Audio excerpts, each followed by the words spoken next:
Good morning. We've got another Kickstart This for you to get behind and find out more about right here on Empire's Comics Vault TV. That's what we're calling it now. We have got a special guest who is bringing you a book called Beowulf, and we're going to find out all about it. Grant Lankard, welcome to the show, and thank you very much this morning for joining us. Hey, everybody. How's it going? So how's your morning, sir? Pretty good, actually. Yeah, I got a little bit confused because I didn't realize that this was on 11 Pacific time. I thought it was 11 Eastern time, but that's all right. I got it worked out.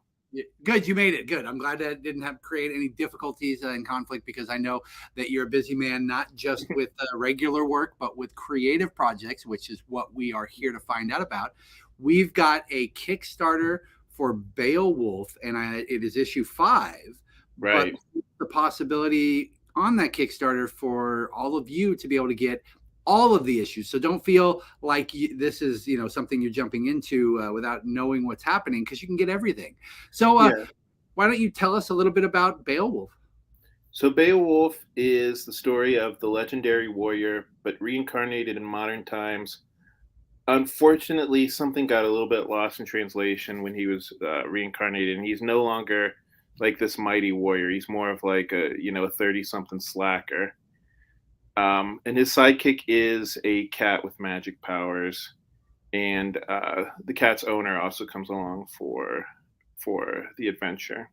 And a talking cat at that. And right. What place does the cat's owner have in the story? So actually, in issue 5, so in the first 4 issues, she wasn't super useful, but in issue 5, she kind of uses her brain power to help. I also should have explained that, in modern times, a dragon has woken after 1,000 years, being asleep for 1,000 years. And so Beowulf and the cat Mooney and his owner Hazel kind of go up against this dragon.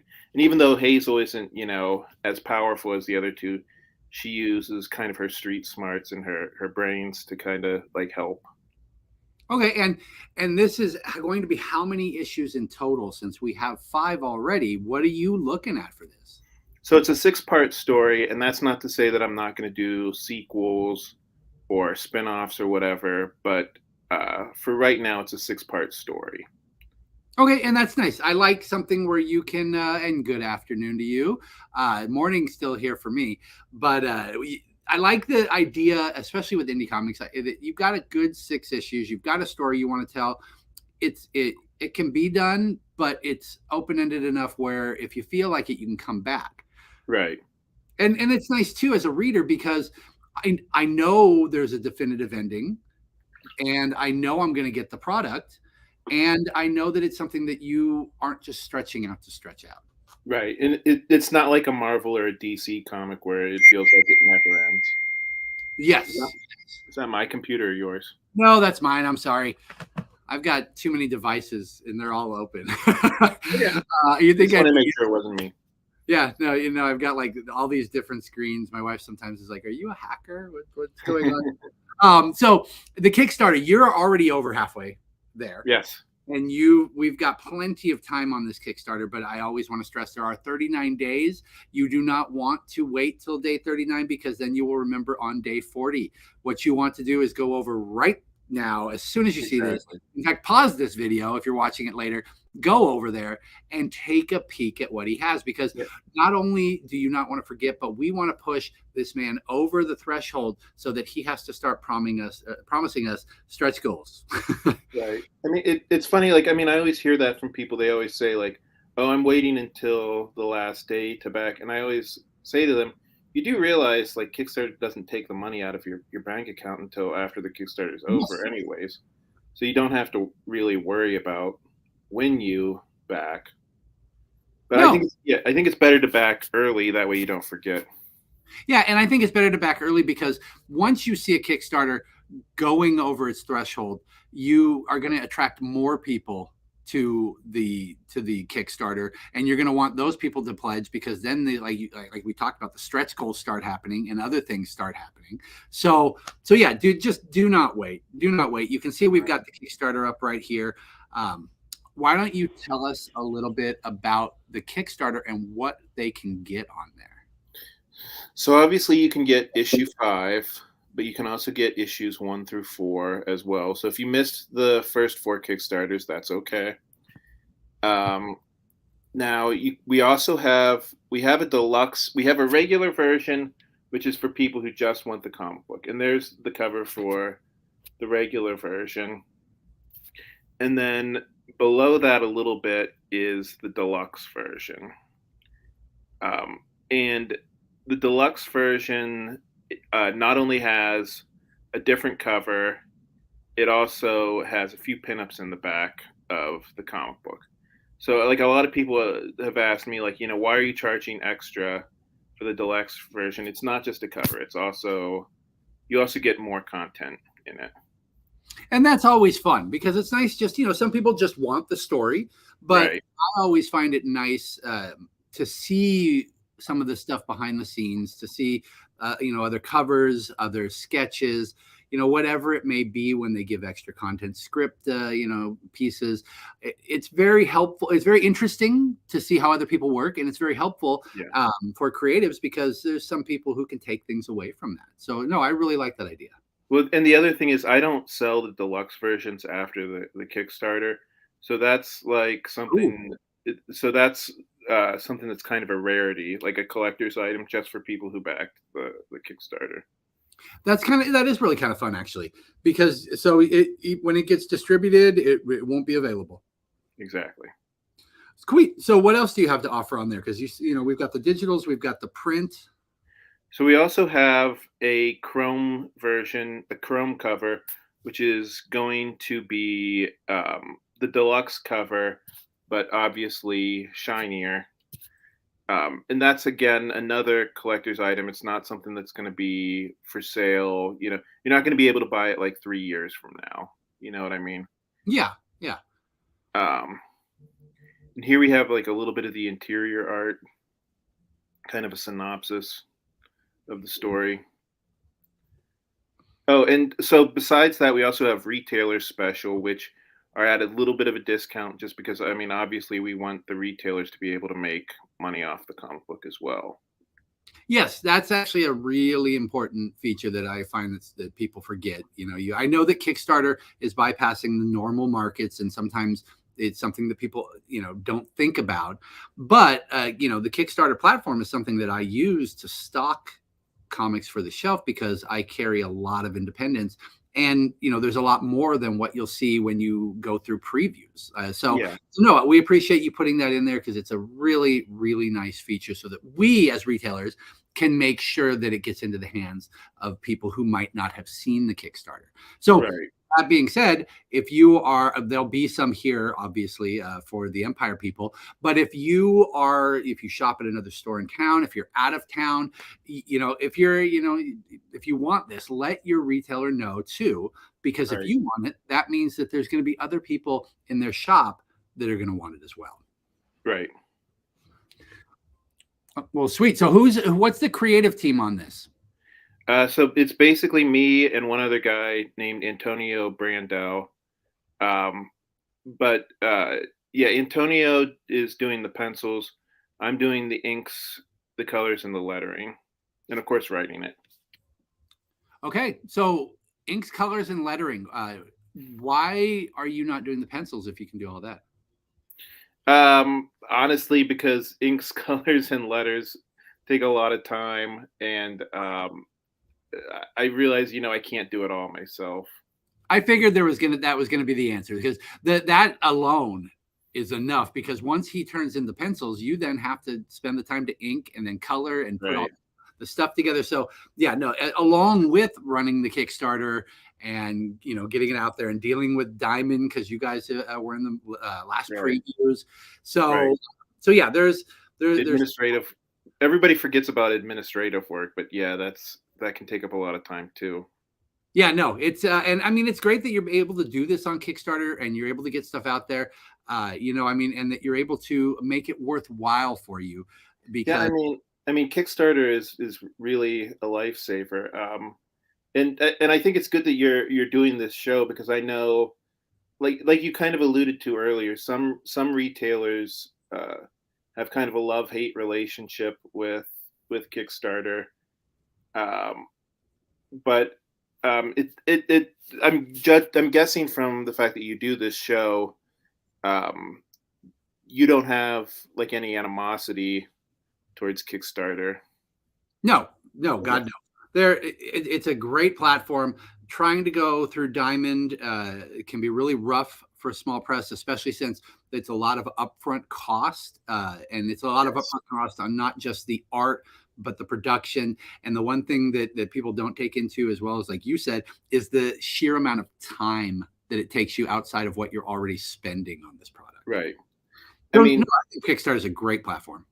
to put this into perspective, the story that I heard was uh, the month that uh, uh, Invincible, the comic book Invincible, started making money.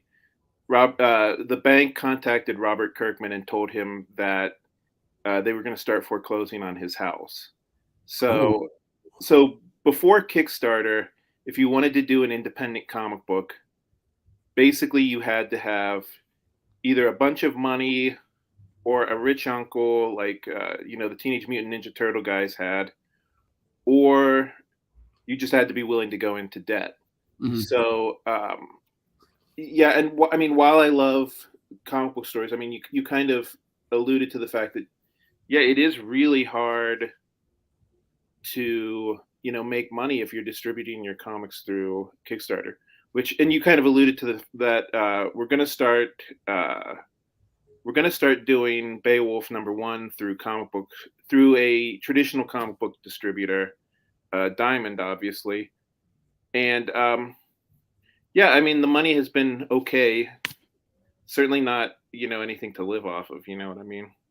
Yeah, but the great thing is, as a small press creator myself, if you can break even, I think you're winning on some of your creative projects. Yeah. Like it just feels like because you want to get it out there. There's people that want to read it, and I don't want to harp on it too much, but the sheer cost is unbelievable. So that's why this is great that you're already over halfway there. And Right. that I know that this is going to succeed. And Rupert is great about doing Kickstarter. He just commented about loving to do it. Love you, Rupert. Hopefully you'll take a peek at this and see if it's something that you want to support. And of course, we've had some other people talking about how great it is to do the Kickstarter. So thank you for everyone who is watching and supporting. So I do want to get a little something out of you with the Beowulf thing. What's the origin of this? What made you want to do a modern day telling of a Beowulf?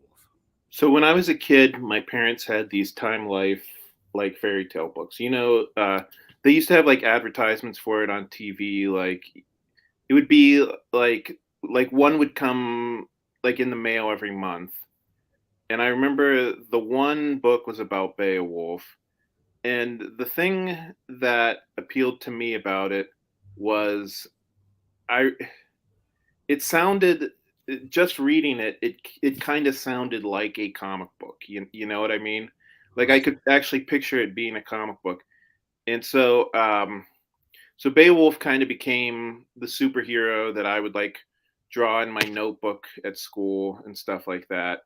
And then uh, over quarantine, I was thinking, maybe I could help, do art for a comic book. And so, I started sending out emails and looking on messages boards like, does anybody need help with their comic books?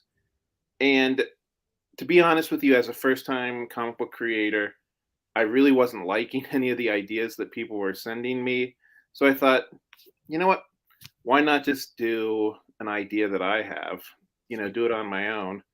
And I actually took a couple different ideas that I had and kind of combined them.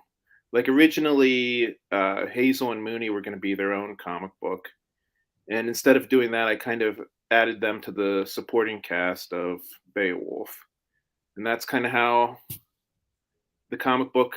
That's how I gave birth to the comic book, I guess.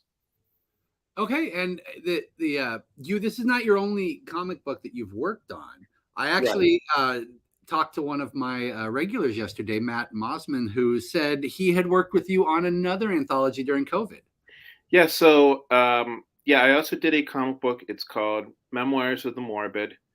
You can get a copy of that as well as one of the add-ons for Beowulf 5. So Memoirs of the Morbid is a horror anthology. Um, it's kind of in the same vein as like Tales from the Crypt or Creep Show, the classic EC comic. It kind of pays homage and also kind of parodying it. It's kind of like down the line. Mm-hmm. You know what I mean? It rides that line between parody and homage. And Okay. so yeah, so you can get a copy of the first volume, which we're calling Memoirs of the Morbid, the red version, and then we're going to come out with the sequel to that here this summer, and that should be done in time for Halloween of this year. Is And that already being worked on? yeah, Oh, cool. yeah, we're almost most of the art is done. I really just need to sit down and letter a lot of it. Lettering is always the last thing, and it's always the thing that I put off because It's tedious. it's tedious. Yeah, Very much so. I didn't want to say that because I didn't want to offend any letterers, but No, God yeah, bless them. We couldn't do it without them. But I've done some myself, and I hate it. So no, the fact that you're doing it all, good for you. right. Good for you. So now, where can they find that anthology that's already available? Well, you could get it on Kickstarter, or you can go on Amazon. We do have PDF versions on Amazon. Okay, but they can get it through the Kickstarter, so that's perfect. So good. Well, then there's even more. You might as well just do that and just keep it all in one spot. God, and then get a PDF on Amazon and gift it to somebody. Let somebody else read it and have a good time with it. Exactly. So no, that's great. That's great. I'm looking forward to seeing this thing completed, and I'm thank you to everyone who watched, and especially those of you who gave us little feedback and some helpful comments. We really appreciate it. We're going to watch this thing complete, and then hopefully get some stretch goals. Have you started thinking about stretch goals when it gets there? Yeah, definitely. I mean, we did trading cards for previous issues. That's fun. Which are fun. Also, I mean, as we start getting more money, then I can start putting more pinups in the back of the comic book. Excellent. So extra stuff to go in there. Well, that is awesome. Everyone, please go over, take a peek at least. Do contribute, get a copy for yourself and see what this is all about. And Grant, thank you very much for joining us. And thanks. Yep. Thanks for having me, and thanks for everybody who listened. Yes, definitely. And we will see you guys all in the shop. And again, if you're not here and even if you are here, don't expect me to have the copy on the shelf. If you're watching this, go support it, because save the copies I'm getting for the people who didn't see it. So thank you very much, sir. Thank you to everyone out there. And another great Kickstart This. Thank you so much.